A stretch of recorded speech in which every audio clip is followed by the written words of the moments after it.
చేశారు. ఇప్పుడు ఆ ఇసుక వేసి అది ఫిలప్ చేస్తే దాన్ని మళ్ళా గ్యాప్ 1 ఫిలప్ చేయాలి మనం. ఇప్పుడు ఇసుక తీసుకొచ్చి బయట నుంచి ఇసుక తీసుకొచ్చి అక్కడ పెట్టి మొత్తం కొట్టుకొని వెళ్ళిపోయింది కాబట్టి ఇప్పుడు డ్రౌటింగ్ దానంతా కూడా కాంపాక్ట్ చేస్తున్నారు ఆ ఇసుక అంతా పోసి.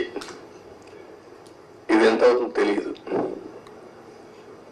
ఒక 2000 కోట్లు అవుతుందా, ఎంత అవుతుందో తెలియదు. They are saying as on today 2000 కోట్లు నాకు నమ్మకం లేదు. అడ్మినిస్ట్రేషన్ పైన వాళ్ళు ఏ లెక్కలు వేశారో తెలియదు నాకు.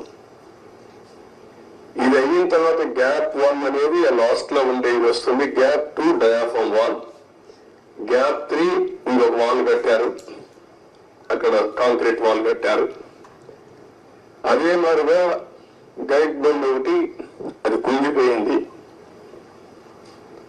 సరే స్పిల్ వే అప్పుడే కట్టాం, గేట్స్ కూడా అప్పుడే పెట్టాం.